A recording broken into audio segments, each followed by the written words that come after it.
राजस्थान विधानसभा चुनाव में 199 सीटों के ऊपर ये चुनाव लड़ा गया, जिसमें 117 सीटों के ऊपर मतदान बढ़ता हुआ नजर आया है और वहीं कुछ एक सीटें ऐसी हैं जहां पर मतदान घटता हुआ नजर आया।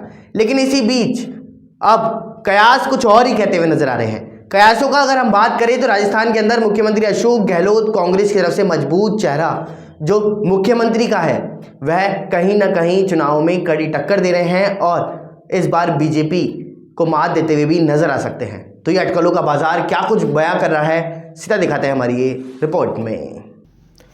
राजस्थान में 119 विधानसभा सीटों में से 117 सीटों पर पिछले चुनाव की तुलना में वोटिंग प्रतिशत में बड़ा इजाफा हुआ। 82 विधानसभा सीटें ऐसी हैं जहां पिछली बार की तुलना में कम वोटिंग हुई है। आप सभी को बता दें कि वोटिंग पैटर्न को बदलाव का प्रतीक माना जाता है। अगर पुराने ट्रेंड को आधार माना जाए तो यह सत्ता में बदलाव का संकेत माना जा सकता है। 199 विधानसभा सीटों के वोटिंग पैटर्न की साल 2018 से तुलना करने पर कई रोचक सियासी फैक्ट सामने आए। जिन सीटों पर बड़े नेताओं के बीच मुकाबला है वहां वोटिंग प्रतिशत बढ़ा।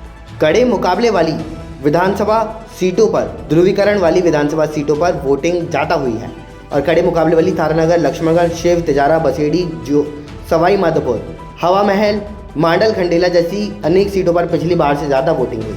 कांग्रेस के 52 विधायकों की सीटों पर भी वोटिंग बढ़ी है, जबकि 46 सीटों पर घटी है। कांग्रेस के विधायकों की 55% सीटों पर वोटिंग बढ़ी, जहां बीजेपी के विधायक चुनाव लड़ रहे हैं उन 67 सीटों पर वोटिंग गिरी।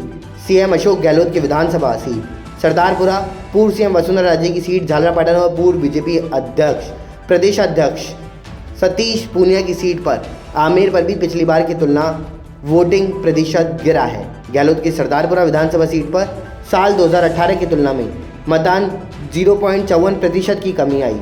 साल 2018 में 66.22% वोटिंग थी यहाँ पे, जबकि इस बार घट करके 65.68% रह गई। वहीं वसुंधरा राजे की विधानसभा सीट झालरापाटन पर इस बार 77.67% वोटिंग हुई है, जो कि पिछली बार 77.93% की तुलना में 0.26% कम है। पूनिया की सीट की बात करें तो पिछले साल की तुलना में 2.73% वोट कम पड़े। पिछली बार आमेर में 80.29% वोटिंग हुई थी, जबकि इस बार केवल 77.56% ही वोटिंग हुई है। फिलहाल देश और दुनिया की तमाम बड़ी खबरों के लिए इतना ही। बने रहिए न्यूज़ 19 के साथ। नमस्कार।